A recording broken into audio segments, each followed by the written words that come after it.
Hari Om, welcome you all to Power of the Yoga in Hinduism, Part 4. I am continuing. So, we are at the third limb. I will take you to the third limb out of the eight vibhagas of Patanjali's Ashtanga Yoga. This is asanas. Now, asana means seat. That's all. Asandaha chair. Asanas means seating, seat. Though we have the asanas, a lot of asanas are there, like Dhanurasana or Sarvangasana or Vajrasana. There are a lot of asanas are there, but asanas Patanjali Muni Rishi says it is seating comfortably. That's what even in Bhagavatam you can find Bhagavan saying that Vivikta Deshe Sukha Asanastha. Vivikta Deshe, in a secluded place, in a separate place. Sukha Asana, comfortable, sitting comfortable. Sukha Asana. That's what for meditation. Because in meditation, if you have to have a proper asana only, then you can have the union with God. That's what means. The meditation, the power of meditation will come upon you. That's what we see Lord Shiva's meditating posture, cross-legged and sometimes cross-legged or sometimes cross-legged, sometimes cross-legged on one lap, on one thigh, on two thighs, crossing each other in the opposite thighs, they place the feet. Or that is called Padmasana and all, or the normal asana, that where we eat our food in a feast, sitting normally and eating.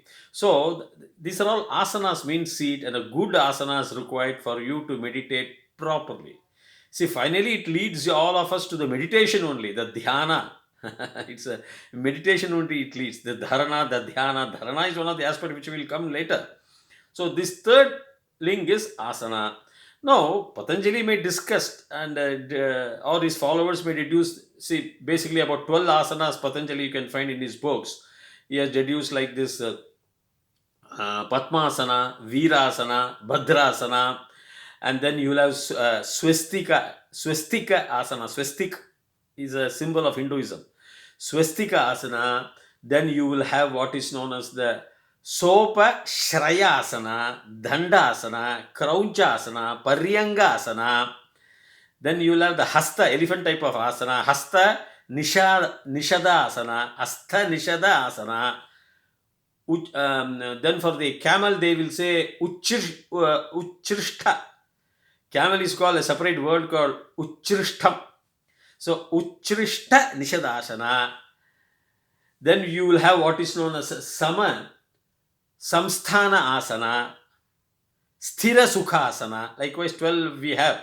Paryangasana to Sopa, Shrayasana and all you must have heard, but mostly you would have heard of Padmasana. Like Padmasana and the cross leg, they put, or the anything is the Sukha Asana is only the fundamental object of this asana. You have to sit yourself comfortably without torturing your body much. Though in these asanas like Bhadrasana and all, you can sit with 2 feet facing each other and then you pull it back to your abdomen. See, and the knees hitting the ground. Everything is hitting the ground mainly and not sitting on a chair. Nowadays they use the floor mat, but it is an asana cannot be done really sitting on a chair, but it is sitting on the floor in a sukha, in a good place, in a good generally they say in an elevated place is what is preferable for meditation. With a good, you should have a good body also. See, whenever you want to do an asana, you should not starve yourself to death, as we see in some Puranas. The Asuras, they don't eat for years and they meditate and pray. See, that Buddha found out that by torturing your body, you gain nothing. You should have a proper, decent sattvic food, vegetarian sattvic food, not with so much of taste or anything like that. A good sattvic food without too much of a spices or too much of anything, but a simple steamed vegetable, boiled rice and vegetables if you have. That is good for practicing meditation. So meditation where will come, that is a separate sect in this section in these eight vibhagas. So Buddha also says, and this asanas meant by Patanjali is seating positions. Comfortable. You can have some different types of seating positions. That's what he means.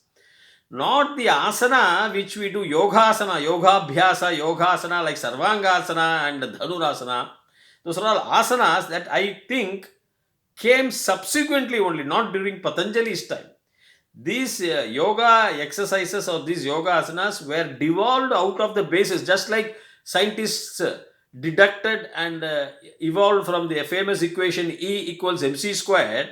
From that theoretical physics, they came to practical physics and found out all these atoms contains energy and matter and how they are released. That's all subsequent. That has to be done naturally.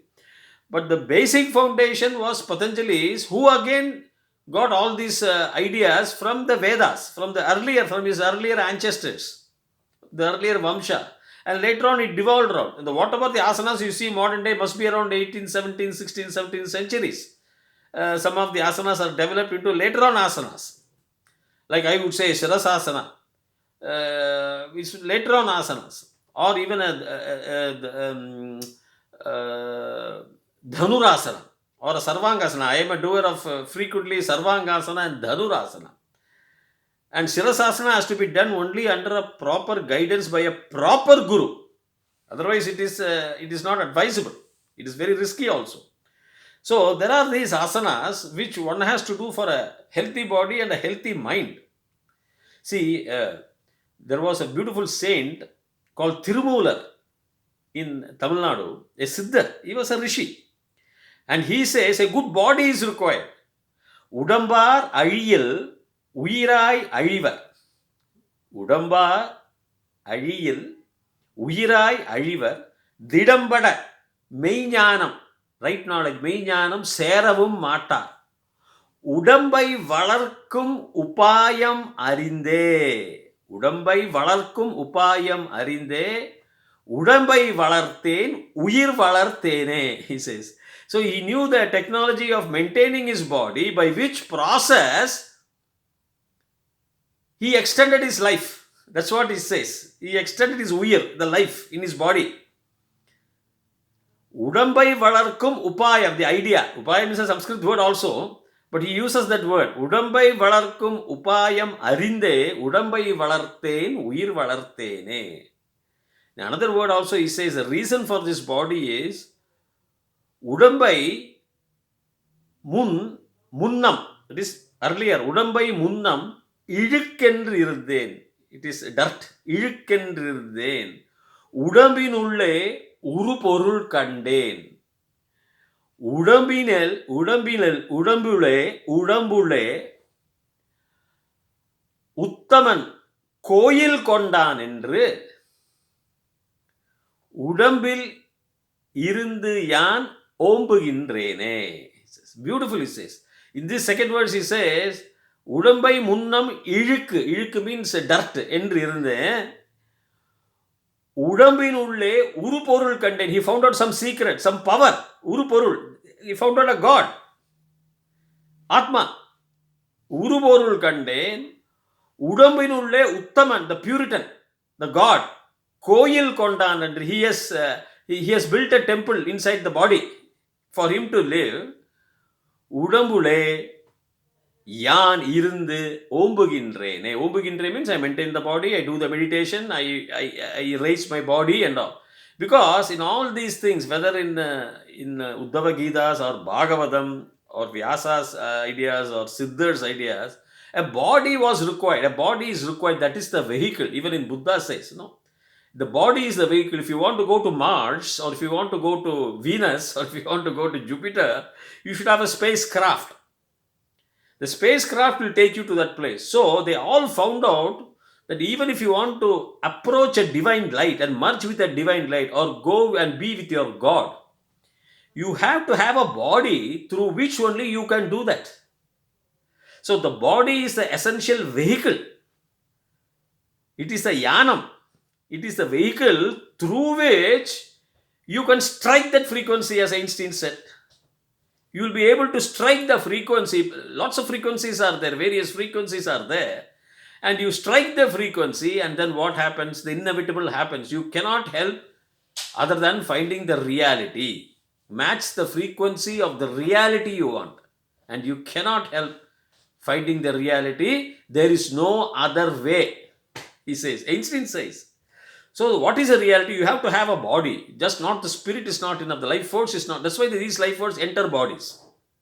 One of the fundamental principles why in Hinduism we say reincarnation or punaha maranam, punaha jaranam, the cycle of birth and death takes place because the soul, the energy, the spirit has to have a body for it to have the mechanism of finding its divine light. Just like you have to have the mechanism of a vehicle to go from Madras to Bombay or from New York to Dallas, you have to have a vehicle, and the vehicle is our body, and the body has to be maintained well. That is what all the philosophers say. That is what it is very important. So maintain a body, and even when you want to do, you have to have the asana. That is the third limb of Patanjali's yoga. The asana, the sukha asana is what they prefer. Sthira sukha asana. Though the others, Padma asana or the Veera asana or the Bhadra asana and all are there. I mean, that is all different forms of sitting. So these different forms of sitting make you find which is the best form to you to do the meditation, the dhyana. So asanas are important. Then out of asanas came the beautiful other derived asanas by Patanjali's followers or Patanjali's Vamsha or Patanjali's disciples. Other asanas were developed. As I said, Jiddu, Krishnamurti, the famous philosopher himself says, all these latest asanas, what we see in all these places, in televisions, other things, maybe 16th or 17th centuries. Therefore, Sukha asana in a Vivikta Deshe, in a separate secluded place, in an elevated place, if you are to do a meditation, you can calmly meditate. And even now they have found out how meditation scientifically, neurologists have accepted world over. Latest findings from University of Virginia have also been published. How your brain cells are so relaxed, the plasticity of your neurons are established well. Therefore, these asanas, whether it is a Padmasana or Veerasana or Bhadrasana or Dandasana, Danda is just simply sitting and stretching your legs straight. Danda means stick, chaff, a stick we can say. So Dandasana, stick, in all these cases, we have to have our head, the spine, and our the feet, the elbow, the abdomen area, all straight, the sitting area. Everything has to be straight, not crooked or not like a lazy relaxation. No, it is not a lazy relaxation. It is a stiff one. Either we can keep our hand like this or like this. See, all these asanas, if you go to a proper tutor, they will teach you. A good institute. What is a Virasana? What is the difference between Padmasana and what is the difference between Swastikasana? What is the difference between Sopa Shrayasana or Hasta? Hasta means elephant and Ushtram means camel. These are all asanas of different postures, taking your two legs up together and seeing the sky, something like that. You see, there are different types of asanas. Some may find comfort in some postures. And these are essentially for what? Dharana and dhyana. We have to suppress our natural desires and then dhyana, the meditation for union with the God, to find the right frequency so that you merge yourself. The union of God is yoga. Therefore, the fundamental essential point is these asanas should not be misconstrued or misconjectured to be the gymnastic exercises as some may interpret. So, no, sorry. It is the asana, the sitting posture. Asana means sitting. The sitting posture advocated to you for separate individuals, which is comfortable to you. Sukha, which is comfortable to you. To do the process of meditation. The fundamental idea is the next idea. The dharana and the dhyana. The pranayama comes. Next pranayama, you have to train your breath also. So this is the third one, that is asanas. So though there are 12 asanas which I listed out to you, these are all the postures that you may find comfortable, which you can choose. And you can try to regulate it day by day, one by one each, and then go on to these asanas. So I shall continue my part 5 in the ensuing session.